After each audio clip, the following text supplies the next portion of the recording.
Well, good afternoon again. I am so excited that each of you are here to join us in today's conversation on the importance of workforce development. As a division coordinator for workforce development and community education here at Westchester Community College, I am thrilled to have the opportunity to host this presentation on the state of today's workforce and the role of the community college can play in training and upskilling our workforce to meet the demands of our ever-changing economy. Today's conversation is made possible thanks to the generous support of the Jaqueline and Allan Stuart Endowed Chair for Workforce Development. I want to thank the Stuarts for their commitment to Westchester Community College and for recognizing the importance of workforce development in today's society. Well, to lead us in this fabulous conversation, we are so honored to have Melinda Mack, Executive Director of the New York Association of Training and Employment Professionals, better also known as NIATAP. Melinda is a nationally recognized expert in workforce development and has been a champion for evidence-based practices that improve employment outcomes for all New Yorkers. She has led numerous initiatives and campaigns to invest in the job training and workforce development, and I'm thrilled to have us join us today. So without further ado, I am excited to introduce Melinda Mack, who is not only good, but at great what she does nationally and locally for workforce and economic development. Please join me in giving her a warm Zoom welcome. Well, thank you, LaTasha. I was joking with her. She was like, do you want me to read your long bio or your short bio? I said, just keep it really short. You can just say, I'm good at what I do. You can trust me. But it's nice to see so many faces. I'm going to do my best to sort of share what I know about what's happening across New York State. I had hoped to be able to include budget slides in here. That hasn't happened. So I'm up in Albany. If you're hearing outside, the Albany Water Department has decided to open up our street right outside the window here today. So I've tried to find the quietest spot in my house. My husband was joking, saying he's hoping that they're like shaking loose the budget deal. So if I find it, I'll let you know real time. All right, so I'm going to walk through a presentation, and it takes about 20-25 minutes, and then we'll have some time for questions or rebuttals, because I always love to hear where folks are like, I totally don't agree with that. That doesn't make any sense. Why would you share that? Because I think it improves our presentation, but also it's helpful to hear what's actually happening from your perspective. All right, so as Dr. Hamlett Carver shared, we're the state's Workforce Development Association, of which Westchester Community College is a member. We provide leadership, vision, and advocacy for a thriving workforce in New York State. And really, our focus is to ensure that every New Yorker, regardless of where you live, your income, your ability, your race, and employer in New York State has access to the skills they need to work in and support a robust statewide economy. And so you can see on the right-hand side, I won't go through, we have a relatively diverse set of members across New York State. We are in all 62 counties. And so I will often say when we go places, folks will be like, you'll never, in Chautauqua County, our problems are so different. No, they're not. Just letting you know, you have the same issues in Chautauqua County as you have in the Bronx in many ways. And so I just share that because I think it's important. All right, so y'all might think I'm a little wacky for doing this, but I'm asking you to take out a piece of paper. And if folks can raise that piece of paper so I can see that you're actually doing this. And often the folks who I do this with who are professors will be the most eye rolling. So if you're a professor, just work with me here, please. All right, so I'm going to have you stretch your creativity for a few minutes, which I think is a great end of the week activity. And really think about some of the challenges that you have around the labor market locally and the future of work. And then think about some of these opportunities for transformation and potentially for funding. And I'll give you a minute to do that. I'm going to mute myself because it's starting to get loud outside.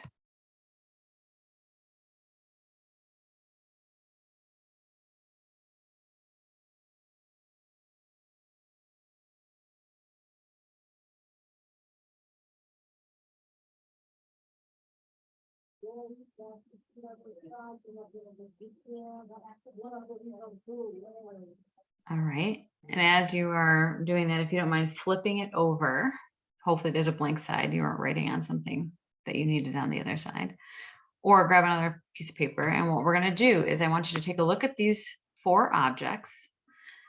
And I want you to create a new invention using parts or all of each object to develop a new idea. You got to give it a name. You got to draw or write a few sentences to describe what the invention is. I know it sounds crazy, but just give it a shot. And look at each of the individual parts and say, what is the best part of that? Or what is something that could be incredibly useful? And don't worry, I've seen everything from a grave digging duck that's timed to all sorts of things. So I'm very interested to see what y'all come up with.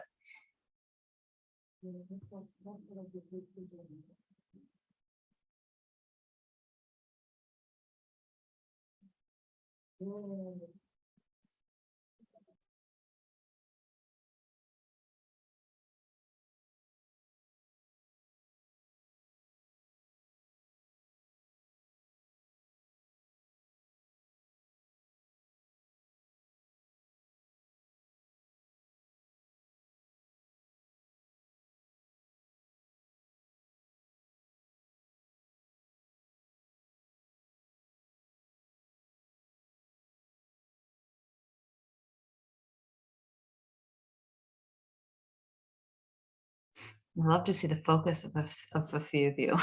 I appreciate it. I'm going to give you about 2 more minutes.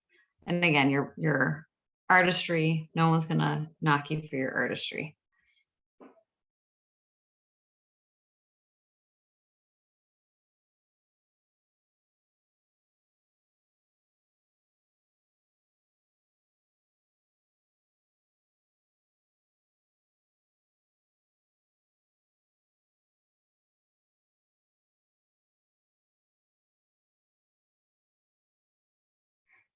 All right, and just a quick Albany budget update that I just got from our lobbyist. It looks like the assembly is going home and we'll be coming back on Sunday to continue negotiations. So I think folks are hoping that means we'll have something early next week.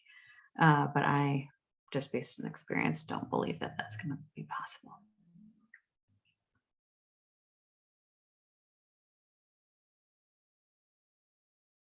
All right, about 10 seconds or 20 seconds left to wrap up your last couple of final flourishes on your invention.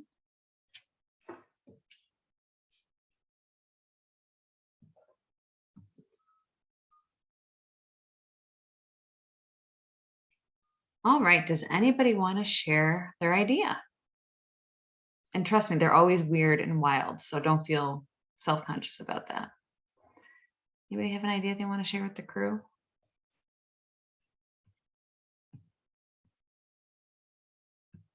Come on, guys, do me a solid here. I might call on you, Dan. Go ahead, Scott. So I have 2 very messy little children. So I created a broom where the duck head picks up all the little crumbs. There's a little timer because children need time, and you got 2 minutes to clean up, and binoculars to find those little tiny crumbs that are hidden behind everything. So that's what I made. Great. Cynthia, I saw that you also raised your hand. I'd love to hear your invention. I also could use one of those, Scott. I have 3 little kids. Sorry about that.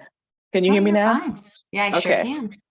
It is a, I realize this, first it was ocean, but I guess it's a small body of water garbage collector with wings and the binoculars and the shovel part, the scooper part of the shovel. So it's for small bodies of water to collect garbage.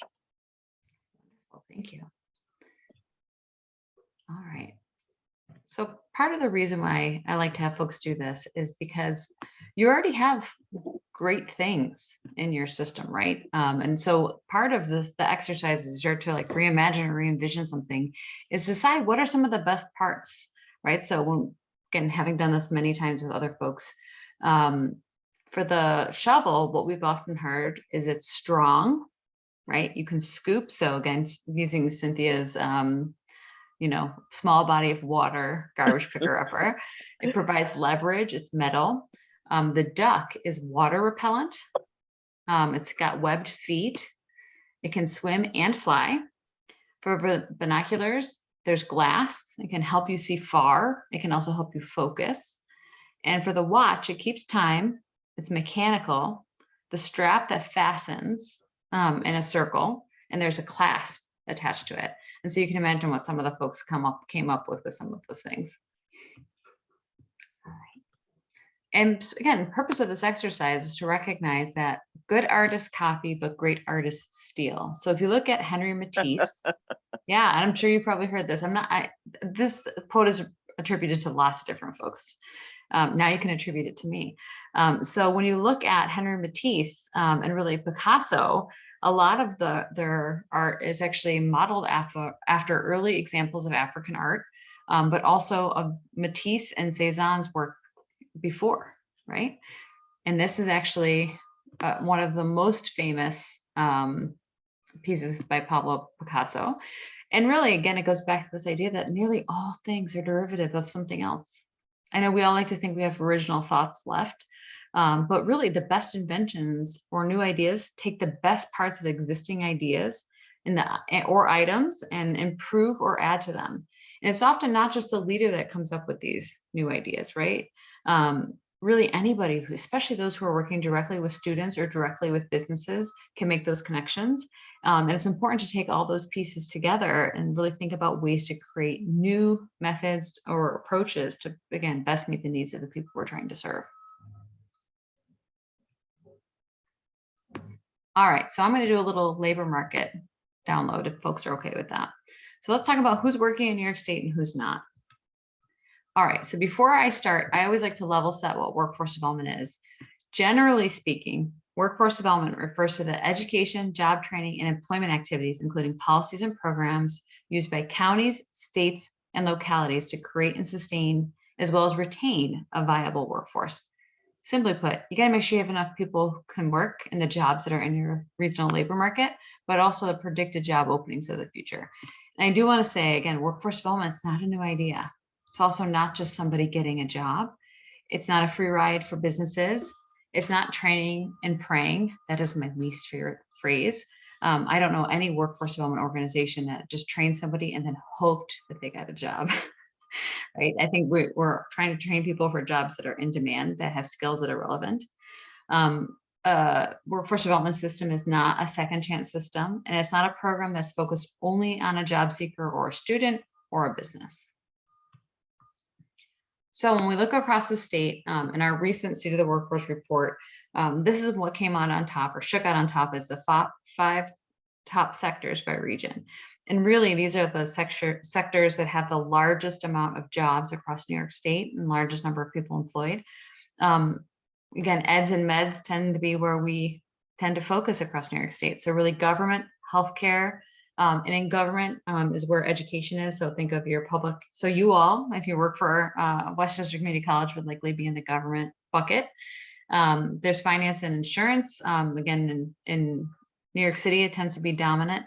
I know folks like to say that manufacturing is dead, but advanced manufacturing is alive and well, right? It's across many of the regions in New York State. And some of the large areas where we still see a lot of jobs are accommodations and food service and retail. And then the Hudson Valley also has construction as well. The challenge we have is not a jobs problem. The challenge we have is a job quality problem. And so across the state, the 10 largest occupations statewide, so these make up like close to, I think it's like 6 or 7 million jobs when you tally them all up. The vast majority pay below a living wage, right?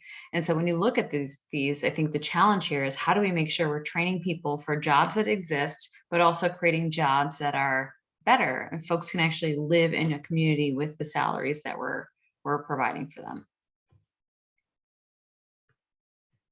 And one of the items I think is really important is, Deloitte and a couple of other like McKinsey, the big consulting firms, this comes from McKinsey. They've been doing a lot of labor market analysis around the types of jobs post-COVID, which, we're pretty much getting there to the post-COVID universe.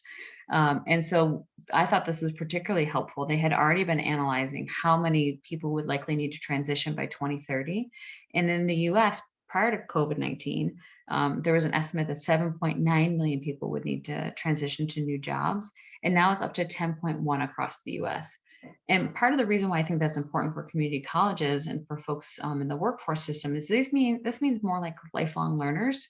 And so the types of services and credentials and micro credentials you might need to offer will shift, because they're going to be people who are already working and currently working and need to be able to potentially do some of their education in smaller chunks. The good news is it does mean more students though. Go back. All right, so in terms of who's working in New York, I thought this was helpful. We actually have a larger share across the country of workers who are 55 and older who are still employed, about 25%. And we always at NIATEP utilize the U6 unemployment rate. So the unemployment rate that you get when you look at the Department of Labor's website is U3, which is still people who are looking for work. U6 is the full unemployment rate. And when you include includes part-time or marginally attached workers. So these are workers who might be working 2 or 3 part-time jobs. It's actually closer to 9.1%. How many folks have heard of the Alice report? If you could just raise your hand. Okay, so Alice comes out usually every 2 years from the United Way, and they just put out their latest report yesterday. So Alice stands for Asset Limited, Income Constrained, and Employed. And they actually release data by county, and you can even go in by zip code, which I think is amazing. And basically what they do is they figure out what the household budget is based on counties that you would need to be able to survive in that county. And so across New York State, about 44% of New Yorkers are living below the Alice threshold. And in Westchester and Putnam counties, around 33% are living below the Alice threshold, which means living basically paycheck to paycheck or in poverty. So they can't actually make ends meet. And it's interesting, I think, because I thought I would look at the Westchester and Putnam counties, so close to New York City, and I thought it would be much higher, but it isn't. And I think part of it is because there's, still regional transportation, whether it's great or not great. In some other counties where there's no other way to get places but a car, the costs are much higher. And so again, I share this with you because I think it's important for folks when you're thinking about developing and designing training programs, who you're developing and designing them for. And if you are, again, working 2 or 3 jobs in order to be able to make ends meet and barely making ends meet, and I know folks have been following the national news, there's going to be substantial cuts to SNAP, which is the food assistance program, right? So you may have hungry folks who are coming to school after doing 3 jobs and then also trying to figure out childcare, right? And the challenge is if we're not figuring out ways to support those individuals, it'll be difficult to get them through the program and to completion. And the other piece that I think folks often don't think about is, depending on, again, where you live in the state, there are a large number of formerly incarcerated people that are within our community. And often those individuals face an unemployment rate that is substantially higher than sort of the labor market data collects, often around 27% nationally. That definitely trends in New York State as well. And then additionally, people with disabilities often are unemployed at rates that are remarkably high. And that to me just feels so like such a underutilization of real talent that is out there that we haven't been able to tap or access or really figure out ways to create inclusive work environments or educational environments that allow people to get the skills that they need, but also help employers fill those open jobs with people who have talent that has just been sort of overlooked. Again, unfortunately, the overall unemployment rate is around 4.5%, again, statewide. However, BIPOC populations, predominantly Black people, it's over 9%. Hispanic and Latinx New Yorkers, it's over 6%. And again, the unemployment rate for people with disabilities is around 30%. When you're thinking about how folks recover during labor market shifts like this, people with a bachelor's degree or higher fare better during the pandemic. Many worked in industries that allowed for remote work, but they also didn't lose their jobs. And that is pretty consistent with what we see during recessions generally. Unfortunately, in New York, I'll show you in a minute the educational attainment rates. Good news for you all is the Hudson Valley Even though we've had challenges with labor force participation, the Hudson Valley actually gained labor force over the last couple of years. Across the state, typically the narrative is, oh, people are losing population because everyone's moving to Florida. That's not true. It's because people aren't having babies. I grew up in Western New York. My mom was one of 6. My dad was one of 8, right? I don't have 6 kids, thank God, or 8, right? And so we just aren't replacing population at the rate that we did previously. And so the challenge is that, we just don't have as many people in New York State because we aren't having as many children. Places like the Hudson Valley and Long Island gained population predominantly due to immigration. And so we were sort of laughing the other day, like, what could a public policy be? I don't think we really want to force people to have more children. However, we do need to think about ways to increase population for the number of jobs that are happening or are open across New York State. And so really thinking again about what are creative ways to meet the needs and demands of employers across the region. One really interesting and unique way that, folks have heard of Chobani, the yogurt. So the CEO there recognized when they took over a dairy producing entity in near Cooperstown, New York, where the Baseball Hall of Fame is, they recognized that many of the folks who are working in that region weren't going to come back to work in dairy manufacturing. So he recruited Turkish immigrants because he knew that the folks who worked in dairy in Turkey were some of the best in the world. On top of that, he recognized that just having a Turkish supervisor would solve all of his problems with literacy, numeracy, and the ability to speak English well. Because often if you're working in a manufacturing facility, you need to be able to at least read the safety instructions in English. And so he eliminated a lot of the challenges that many manufacturers have, or in the case of the Hudson Valley, sort of transportation companies or warehousing facilities, right, around having everybody on their team speak English. They recognize we could just get a supervisor who speaks the language of the vast majority of the people who work here and eliminate this challenge, and they've been very successful. All right, so really what's going on? Again, lack of population growth. A lot of folks were pushed for retirement. There's been a lack of immigration in the last decade. There's poverty level wages. And that is something I just want to point out. One of the challenges that we've noticed and actually have been advocating for is that many folks can't get off of public assistance because if they earn 50 cents more or take an overtime opportunity, they will lose their public assistance. It is the benefits cliff is real and it's pretty significant. And there's a lot of information in that Alice report around what that looks like in your region. But I want to point it out because, poor people have to make hard choices. And really often, those hard choices involve family sustaining benefits. And I just want to lay that out because I think often we hear rhetoric that poor people are lazy. No, they're not. Or poor people are bad with their money. I have never seen a family on public assistance that has not been incredible at making every penny stretch to be able to feed the mouths in their house. But imagine finding out that you could go to a home care training to be a home care worker, right? And then when you got off of your home care, out of your home care training, got placed into a job that job paid so poorly that you likely would still need to remain on public assistance. Why would you do it? Right? You have to make decisions that are good for you and for your family. And I think having those benefits counseling conversations with participants or students is essential to their success. But also a recognition that, this job training program might not be worth their time, because if they go through it and they're going to make a poor salary when they leave, then why should they participate? Like, are we really making it better for that student, or are we just making it better for that business? And I do think that there's a lot of value in really thinking that through. And then finally, regional access to essential services like childcare. Again, there was this phrase, this she session, which was real, right? Because many women had to step out of the labor market to provide childcare, or just even available childcare, right? I don't know if I have little kids still. Looking for Scott.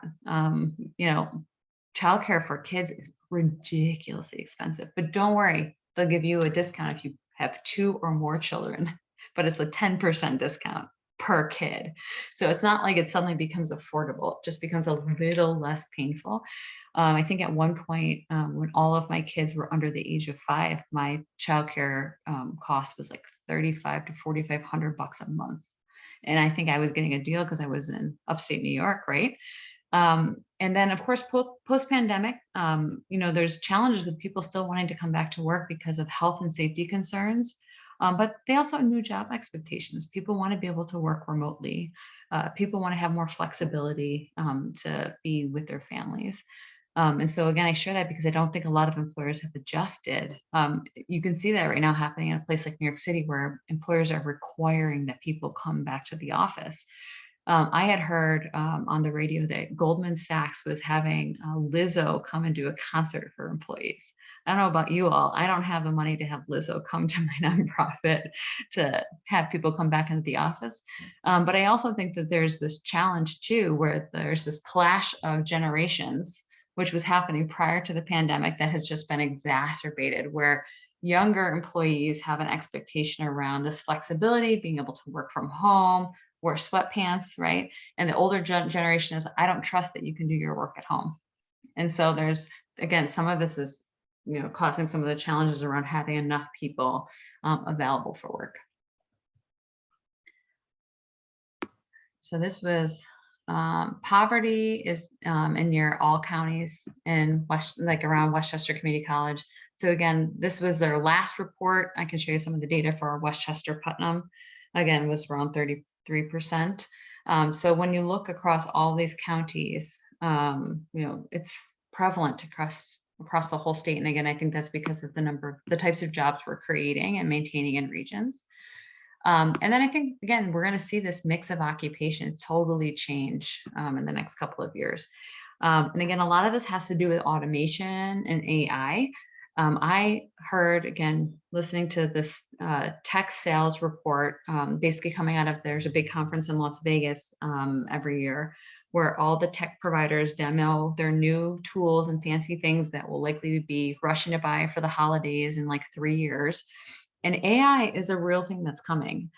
I don't think it's going to be driving trucks anytime soon, but it likely is going to take over most of the customer service and sales jobs. They were demonstrating how quickly AI can learn. And it was creepy, honestly. And it was creepy because in some ways they had the answers to the questions quicker, faster, and more accurate than a human being. And so soon you won't even know if you're talking to a real person or an AI bot on a sales call. In some ways, when you think about dealing with customer service, I think that might be better. I don't know about you. Maybe we'll get where we need to go faster. Again, the eds and meds types of roles will likely stick around. It's really tough to replace a health professional, but I had surgery recently, and it was surgery assisted with a robot. And so I think that we can imagine down the road needing people who can fix those robots, people who can fix AI, right? Those are the types of mechanical types of jobs that I think will exist.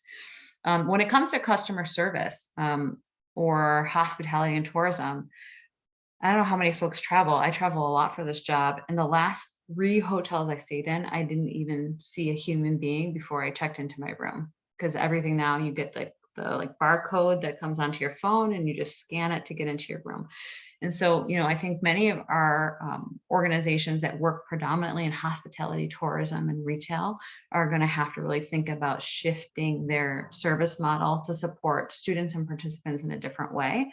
Again, because I don't think a lot of those jobs are going to be here in the next 10 years. And so how do we make sure we're shifting who we train and how we train and what we train in to make sure that we're preparing people for the jobs available right now, but also the jobs of the future.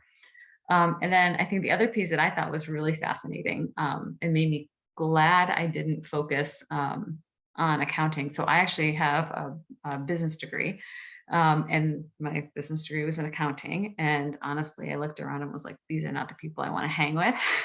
And so I chose a different road around public policy and public finance. Again, accounting is also one of those things that is going to be highly automated and likely be more accurate with AI. And that was a huge thing that was discussed, again, as part of this tech symposium. And I'm sure you all have seen this, e-commerce continues to dominate, which again, I don't think it has toppled retail as much as folks had predicted. But especially post-pandemic, I mean, I think we're all probably guilty of using Amazon, probably more than we thought we would. And of course, it's so cheap because there's, the volume at which they operate is massive. And so again, I think e-commerce will continue to grow over the next decade. And I think will only grow faster. And so I know many of the upstate regions fought over Amazon warehouses, right? Many of those jobs do come with benefits and training. However, you do still need to have a high school diploma to be able to get a job like that, and likely some skill-based training or a micro credential to be able to get one of those jobs. All right, so we talked about this. All right, so let's talk about educational attainment by region. This is one that always shocks people when I show it to folks. And often folks would say, well, it's because of New York City dragging us down. Now, nationally and statewide, again, nationally, this is a similar issue. About 37% of folks across New York State have a high school diploma or less. 37%, which means in the context of a community college, the amount of remediation that's likely needed, even if you have a high school diploma, is pretty high, which of course means it takes longer to get a credential or longer to graduate. And I'm sure many of you are aware that you cannot get into an apprenticeship program unless you have a high school diploma in most places across the state, especially in the trades. And again, Hudson Valley construction is one of the predominant industries. So of course, in your region, it's about 34%. I'm assuming that some of the financial services that are offered sort of up the number of the post-secondary and BA or greater numbers in your region. But again, just important for folks to recognize that if you have a lot of folks that don't have a high school diploma, these in many ways are the folks who you ultimately want to create a pipeline into your academic programs for, which means you might have to create a different kind of on-ramp into the community college. And it could be partnering with a local community-based organization or having a different strategy around prior learning credit, or what pipelines from BOCES, the Boards of Cooperative Educational Systems, into the community college and what counts for credit. All right.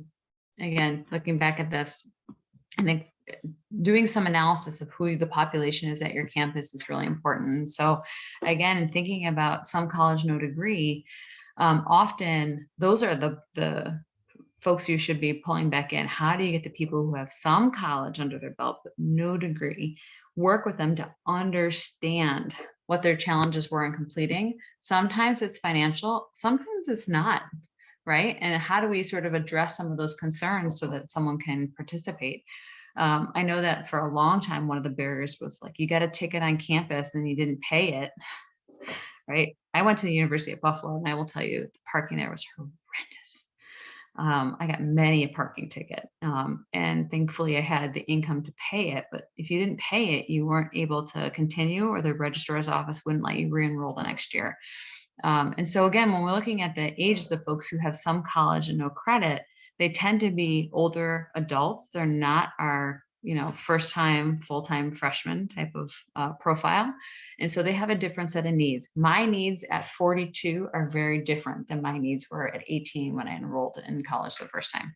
And so again, I encourage you to take a look at your potential completers age profiles and consider that to be another untapped source of potential students in the coming years. Of course, all of this can change for lots of things. Like we could have a new governor, again, surprise. And we're also going to continue to have this ongoing redistricting fight. In fact, I just saw new maps, much that are similar to what is already there, also some that are dramatically different. And unfortunately, politics plays a role in funding. It plays a role in sort of what the focus is for a region, plays a role in whether or not the regional economic development councils are the only place you can get funding, right? And then whatever ends up happening in the presidential election, right? Most of the funding that supports many of the education, job training, and employment programs across the state come from the federal government. And so there's always this domino effect from politics in DC. At the economy level, obviously inflation, I don't know, my strawberries are more expensive than ever. But there's also these supply chain disruptions, right? And some sectors really are very much still lagging in recovery. I was sharing with some colleagues recently, we tried to book an event up in Lake Placid at the Crown Plaza up there. I don't know if folks have ever been up there. It's the one that's up on the hill and sort of overlooks Mirror Lake. They're not doing events anymore. They don't have enough staff. So they just closed down all banquets and events. And we're hearing that. I was at the Mohonk Mountain House not that long ago for a facilitated session with Ulster County. And Mohonk said the same thing. They do not have enough staff to operate on the weekends. And so I share that because I think we are going to continue to see some of that challenge, especially if we continue to see sort of this really slow return of immigrants that typically come to work in hospitality, either over the winter at ski resorts or over the summer at, summer destinations across the state. And depending on who you ask, which economist you ask, there is either a recession that is coming or a recession that will hit us in a few years. And so we all are supposed to be, ready for that.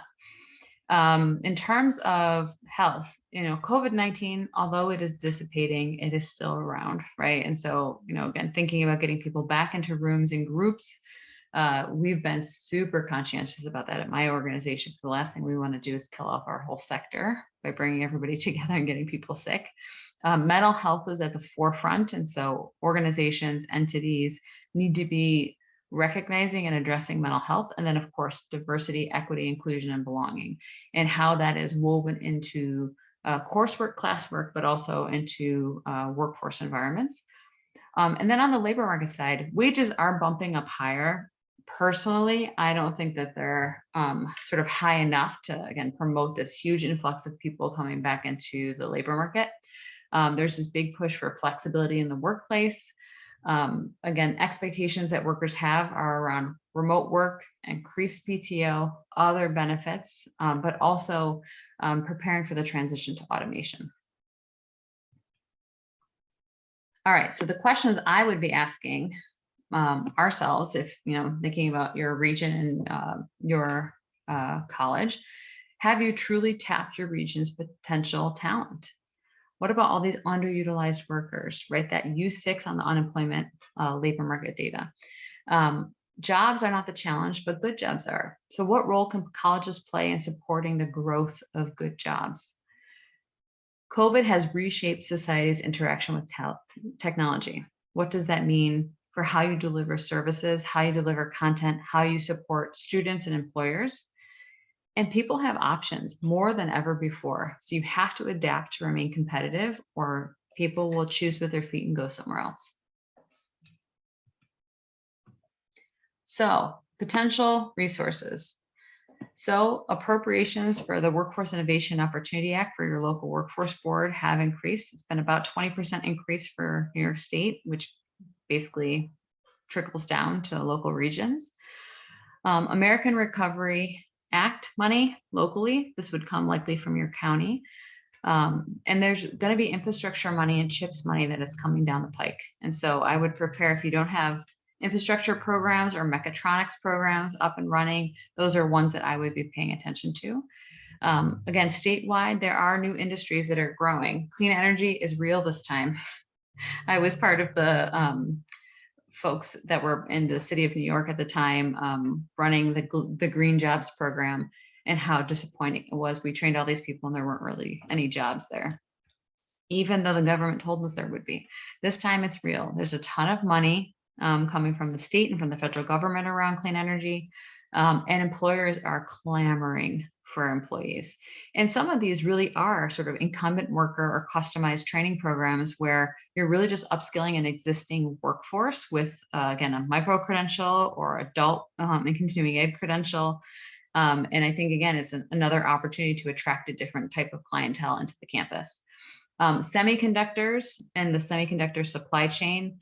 I don't know if folks remember the whole global foundries push many moons ago in Rensselaer County, and some of that trickled down in the region, including the Hudson Valley.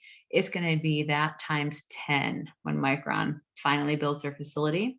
As I understand it, it takes about 2 years to build the facility once the shovel is in the ground. But the ancillary jobs that will be created will be starting basically when that shovel hits the ground.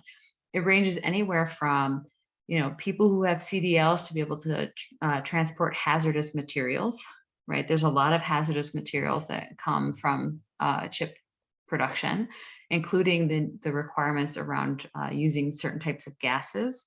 But in addition to that, there's going to be all of the construction jobs that will come from that, as well as any of the, again, supply chain resources that will be necessary to support the fab. But in addition to that, likely produce materials using semiconductor chips, which, surprise, semiconductor chips are in everything. I was shocked. I went to a conference in California to learn more about this, and I was shocked at the number of things that have a semiconductor chip in it. In addition to that, there is a significant amount of apprenticeship money at the State Department of Labor. SUNY has a pot of money around apprenticeship, registered apprenticeship resources. And I do understand that the state will likely be coming out with a policy around registered youth apprenticeship.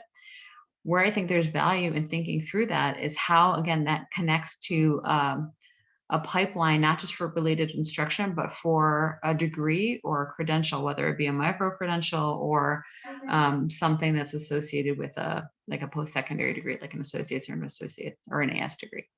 The Office of Strategic Workforce Development has resources available, and there's been an investment and expansion of childcare availability. So I always say, if you're investing $1 in an economic development project, you probably need to be investing $2 in worker training, which of course people don't listen to me or we'd all be a whole lot richer. All right, again, so what does this mean to all of us? It means we have to be using data for continuous improvement. So again, I would be taking a look at who your current student population is and where you're not tapping students across their potential students across the region.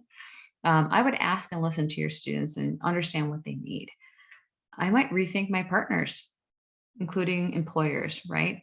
I think, again, if employers are paying poor wages, is that really where we want to be spending time investing in building these employer pipelines and partnerships when our students or participants might be leaving and not be able to make ends meet when they leave our campus, our program, or institution? I think to get people to shift into training, we're probably going to have to invest in paid work experience, in paid training, and incumbent worker training. And I also think that there's this element of recognizing that what we did before might have been amazing at the time we introduced it, but might not work anymore. So we can't be resistant to the change. We have to be the field of what if. What if we tried it? What if we do it once, and if it doesn't work, we go back to the drawing board and try it again? And if we're all proponents of that, it's a lot easier to sort of make it a movement across SUNY, CUNY, across the workforce development sector, versus being the group that says, well, our money can't pay for that. Like, great, like let's bring together a group of partners who can figure out how we can make sure that we can offer paid work experience programs or paid internships for students, so they have a much higher likelihood of getting a job. Again, when you look at the data around BIPOC populations in particular, if you don't have a network of potential employers to go to because they're not within your network of people you know, again, the odds of you getting a job and keeping that job are probably relatively slim. I don't know a person in the last decade, although there's been many tools that have been introduced around getting a job online, where like you fill out a job application online and then people suddenly have a job. Most people get jobs by who they know. And so part of this work has to be around building a network of potential providers and potential contacts and connections. And you really only can do that through paid work experience, in my opinion, or a good internship program. And then specifically, I think it's great when colleges figure out this prior learning experience or prior learning credit, so that you can really invest in recruiting and retaining lifelong learners and making them your repeat customers. How you create real pathways from a community-based organization program that might be offering a nationally recognized certificate to a workforce development program to the credit-bearing side. I mean, that's when the magic happens. Similarly, from BOCES or CTE or any of the P-TECH schools, as well as this idea of an apprenticeship pathway. I think we need to move away. This is my personal opinion. We need to move away from talking about the pathways and talk about the job. Because again, you could be a computer coder from many different paths. It's about finding the path that works best for you in the moment that you're in your life. Again, I think recruiting populations others potentially are leaving behind is a huge opportunity, and the campus that figures that out first is going to be the campus that everyone puts on a pedestal. So bring back the folks who have some college, and accelerate remediation, figure out ways to get people through remediation faster. You know, CUNY had a great program for a number of years. I'm saying this because I used to work in the chancellor's office at CUNY. So I did spend some time, I did my time at a community college. And then again, don't waste the COVID crisis. Take what you learned from the crisis, use technology, figure out what worked better for students and what didn't. You know, I think there's a lot of opportunity to take some of these crises that we have over the years and actually utilize that learning to improve processes, improve the ways that we communicate, the way that we engage. And the part that's hard is everyone's sort of saying, well, oh, we're going to boomerang and go right back where we were before. You know what? Some folks I think about my ability to participate in particular in like my kids' PTA meetings at their school.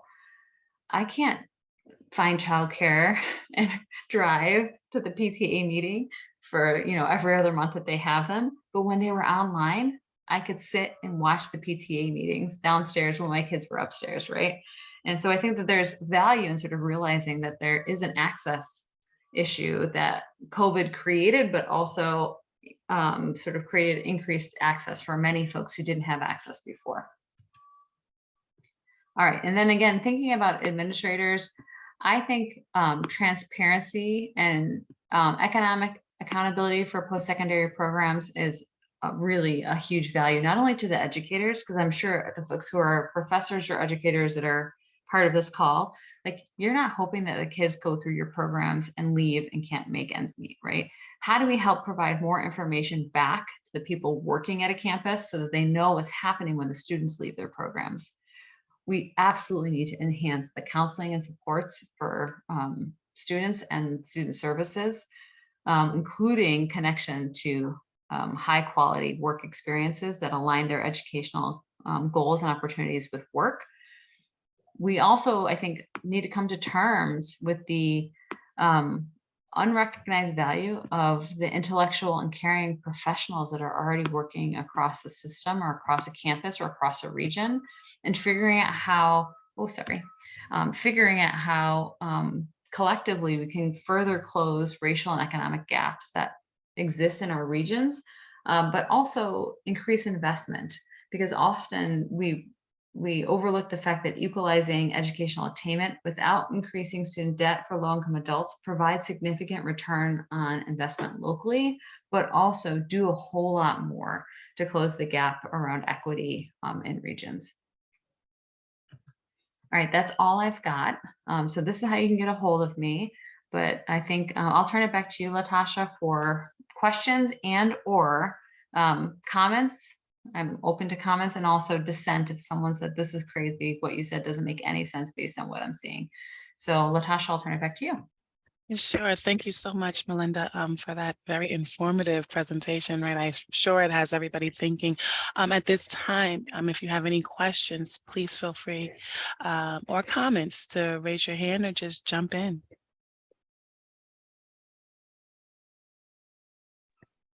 Dan, was that a wave or a high five or was that a hand raise?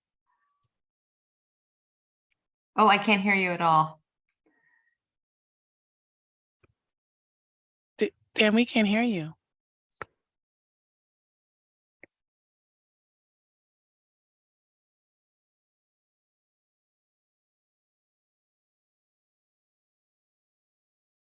No.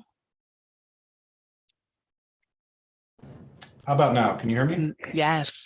Thank you. Good. My computer gets tired of listening to me. So, yeah, I was giving you a clap there, but I'm happy to ask a question too. So, you know, as I come to workforce from the nonprofit side and really focused on staff, and so I'll just throw my question into the staff training bucket here.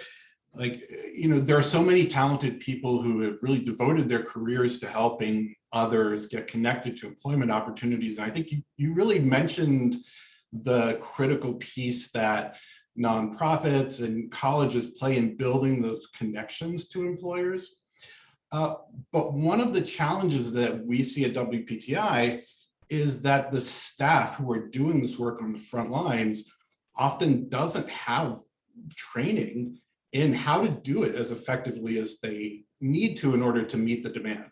And things like employer engagement, it's a sale. It's essentially a sales job in many cases. It's a customer relation management job in many cases, but very few people get that kind of training.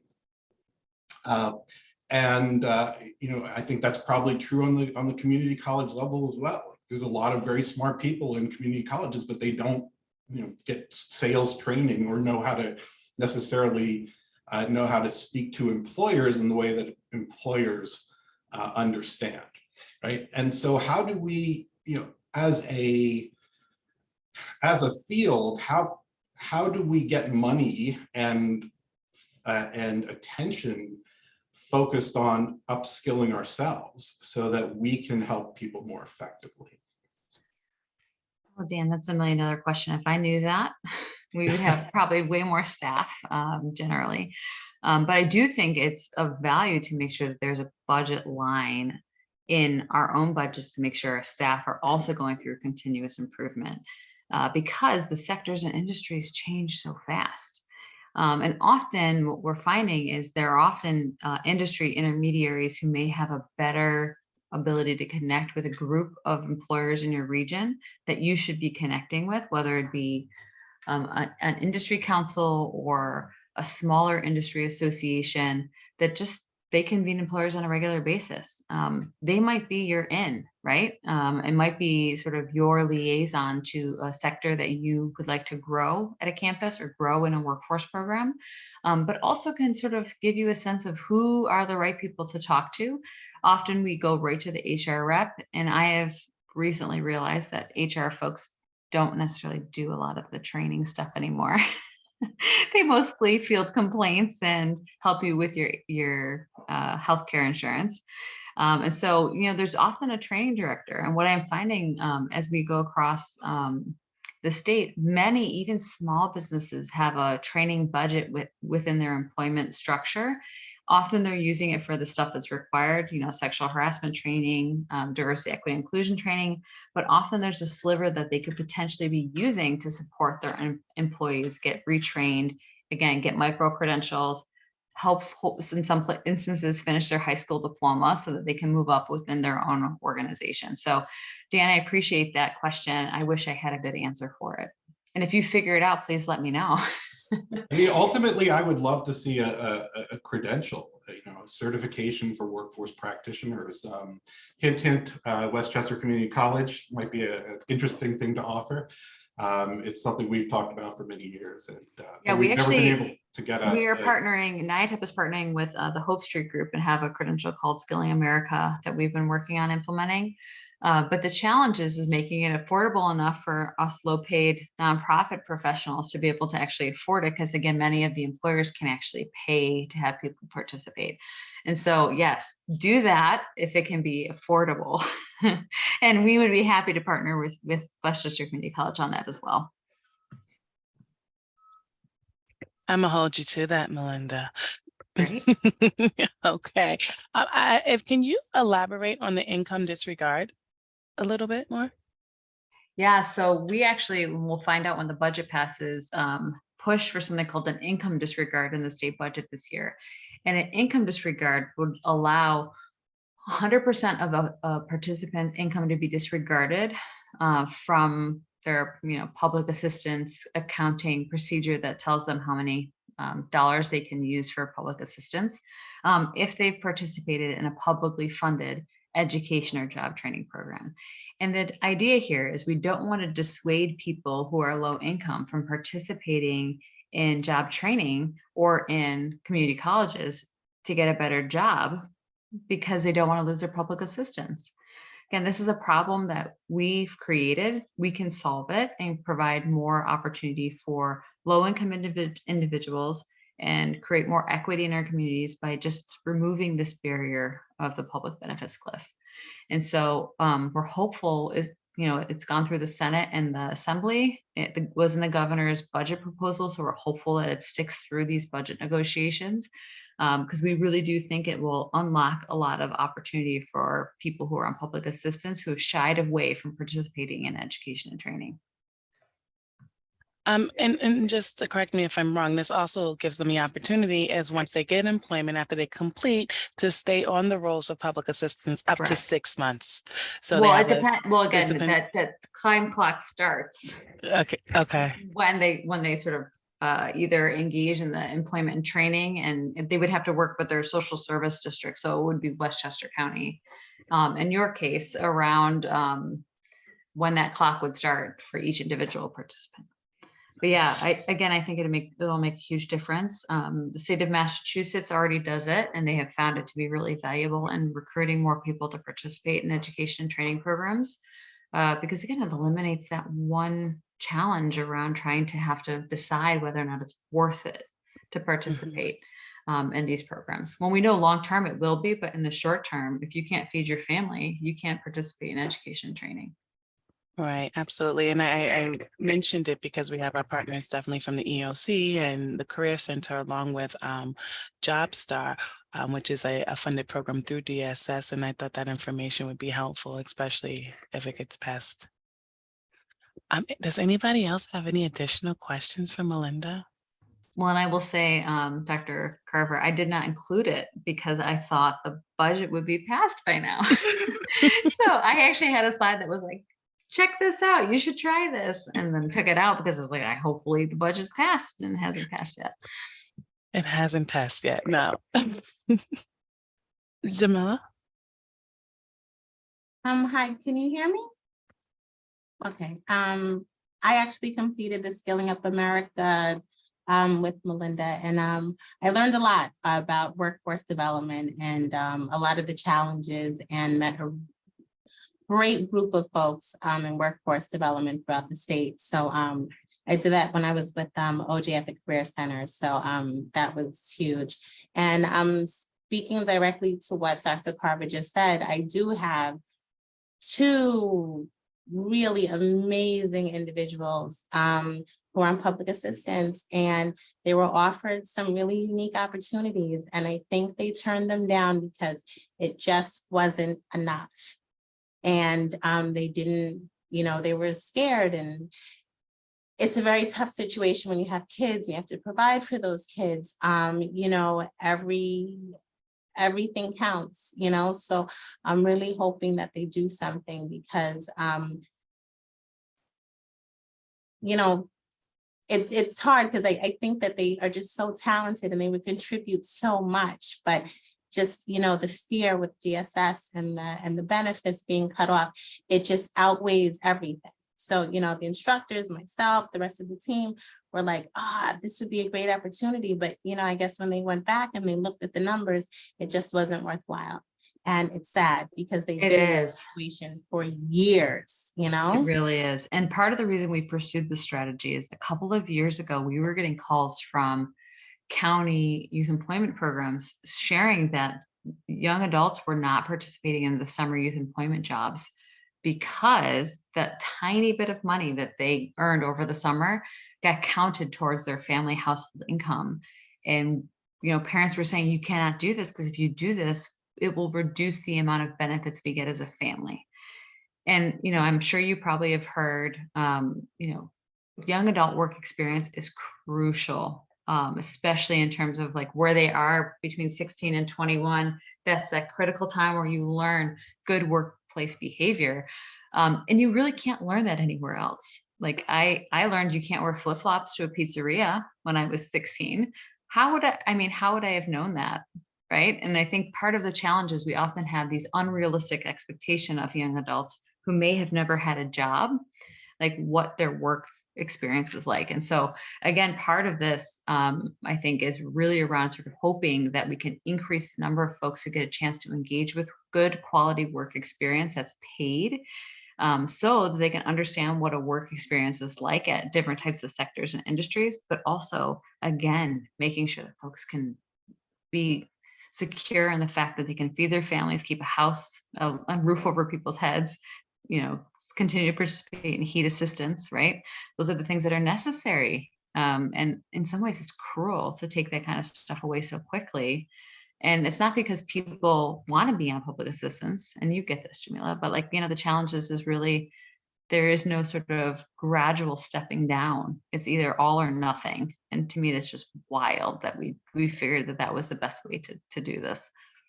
I mean, certain policies might be different depending on the county, but totally, according to OTDA, there's certain money that you're just not supposed to touch. So it depends on how it is figured in. If it's a stipend, if it's an internship, things have to be worded, and you have to actually I've had to remind certain supervisor managers, according to this particular policy, you're not supposed to budget this particular income along with the other income. It also depends on the age of the young person as well. But people are just like, oh, you got money, you got child support, you got social security, let's just budget it and get it back. And it's like, no, there's certain parameters. Also, I don't think the system should take it either, but it's also how they're putting it in. So I would just advise, when it comes to certain things, just to, have the worker do a double, triple check to say, maybe this is not supposed to be going into that, because, we all make mistakes, and there was a big turnaround, retirements with social services. So there's a lot of new people that may not even be aware of the fact that certain income should not be budgeted against the household. Yeah, that's super good advice. And you are absolutely right. Depending on what county you live in, the rules are different, which also makes, as you can imagine, social service policy in a state like New York, that's a home rule state. There are legitimately 57 different ways social services administered in New York. And not all of the counties have employment programs, which is crazy. Some have really heavy investments in domestic violence based on the population they're serving.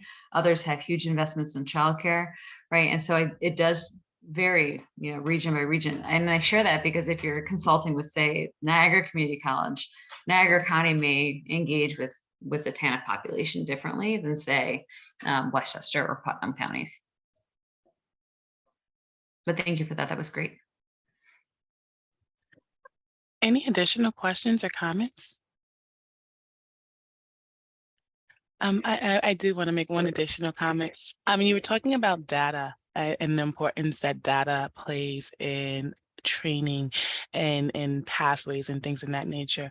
And it's very important, especially for a community college and workforce and creating these workforce credentials, to make sure that the data is informing, right, those credentials, especially living up to a living wage, looking at our community, Westchester community, and seeing what is the living wage of Westchester community. And if the person takes this particular training, is that going to put that person above that wage, or that wage that they feel comfortable and confident enough if they were receiving benefits to move off of the benefits, right? So for instance, if they do a certified medical assistant training, right, that makes anywhere from $21 to $24 an hour, right? That's the living wage of Westchester is $20 to $21 an hour, right? So it is the training aligned, right, with that wage, and is it worth the person taking that training? Yeah, many years ago now, Monroe Community College actually took all of their training programs on the adult and continuing ed side and indexed them to the wages in the region. And they actually stopped delivering some training programs because they realized the cost of the program to the participant was not worth them taking it. And in some ways, you can imagine how hard that discussion had to be, especially on the adult and continuing ed side, which tends to be an income generator for campuses. But it was better for the participants. And, I think the upside is they've been able to actually load up their adult and continuing ed side with, real industry responsive training programs that lead to good paying jobs.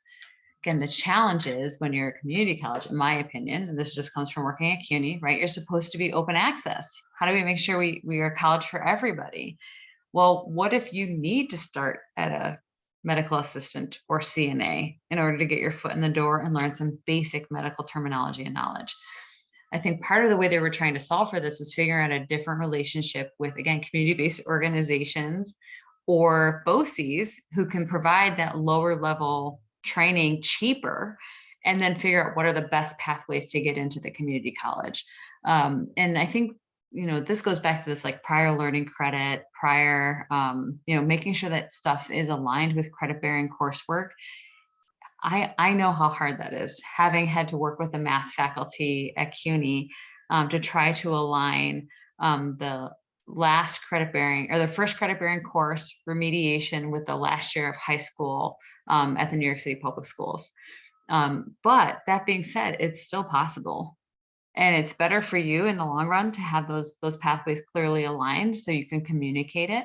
But also, more importantly, to be able to attract students that might not think that they're a good fit for your programming, right? Like there's a lot of skill sets that folks have that they don't know how to articulate, that would be, again, going through a prior learning process might be able to help them better understand the things that they like to do and the things that they're good at, right? Because if you've worked in retail, your customer service skills are through the roof. Or if you've waited tables, unless you were real bad at it, you probably got pretty strong customer service and time management skills, by the way. So a lot of those softer skills that are often absent just from an academic experience. Dan raised his hand. Go ahead, Dan. Yeah, I don't want to dominate, so tell me to shut up if I'm talking too much. But I would like to get your opinion on the role of technology and the influence of technology in workforce development, because you've mentioned it throughout your presentation, and we've seen that technology lets companies, training companies especially, do more, do better, do faster, do cheaper. And so a lot of the traditional routes into the labor market for training, like community colleges and nonprofits, have been seeing some decline in enrollment over the past few years as people turn more towards online trainings, online certifications. It seems like a lot of the established infrastructure that we have around upskilling and connecting people to jobs is now being hollowed out by technology. And what does this mean long term for our field if we don't make sort of that transition ourselves, if we keep trying to do things the way we were doing them prior to COVID? Yeah, I think it's an adapt or die situation. But I say that with the caveat that you need to talk to students. You got to find out what prospective students or students you're not potentially recruiting in, what they need, what they prefer. There are some places that have continued on with the hybrid model. And they've recognized that for students that may have to drive long distances or work odd hours, the ability to have that combination of synchronous and asynchronous education and that stuff that students can do on their own time has been valuable in terms of retention. That being said, it's a cost, right? It's a cost and it's investment. It often requires instructor training. And instructors have to be comfortable and confident in using the technology, because no one loves to be in a class or in a Zoom where they're like, can you hear me? Does this thing work? Right? Or the PowerPoint's going off. But there's also typically investments that are often made around the equipment that students need as well. And so again, thinking about my niece who's now in Florida in college, they gave every student that when they walked in the door a laptop. And it was because they knew that there was going to be the requirement or need for some of the courses to go remote because of COVID, but also more importantly, some professors continue to use sort of asynchronous / online training model to produce their classes. So again, I think that there's a lot of value there. We're also starting to see the introduction of virtual reality in terms of work experience and career exploration. And again, I think any of the opportunities that the state provides to engage with that kind of material, we should be doing it. Why not have every possible tool at our disposal to engage the community in potential occupations or careers that they might not even know exist in their region?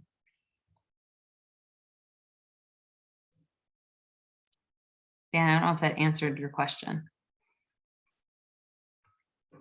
Yeah, I mean, it's obviously I mean, I think it's an existential issue for the field, honestly, and a lot of my work is focused on how do we help nonprofit workforce practitioners really make that transition from the old school in-person face-to-face model of service delivery to a digital first, or at least digitally influenced approach. Because at the end of the day, you know, what we're seeing is that those job seekers who are more capable and more motivated are going to the private sector to get training, and we're increasingly seeing you know, so the harder to place folks being concentrated in nonprofit programs, and that's not really a sustainable trend.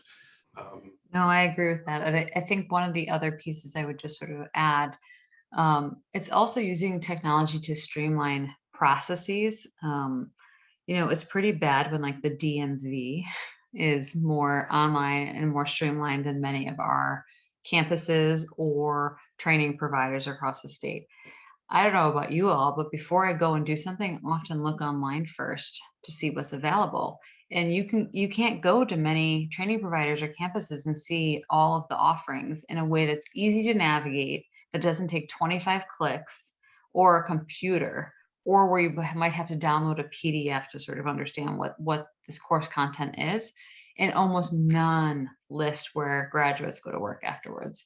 And so I share that because I think one of the easiest things that we could be doing as a workforce development system and as training providers is just having better, more navigable websites, but also putting more information about what employers you currently work with and where your graduates work right now, like where are they working in the community? Because I think often folks will be like, I don't, like, again, mechatronics, what do I do with that kind of degree? Well, it is becoming a very universal, flexible degree for basically anything in advanced manufacturing. And then what I'm hearing and understanding, at least from our colleagues at Onondaga Community College and at the BOCES up there, it's mechatronics plus metrology, which is the study of measurement, which is going to make many low-income New Yorkers in that region suddenly available for work in the semiconductor industry. And so I think there's this combination of being able to say, like, these are the industries that these degrees relate to, so that, you know, again, I don't want to say we have to hand feed people, but we do need to be much more intentional about helping people see the path to a good job in the region.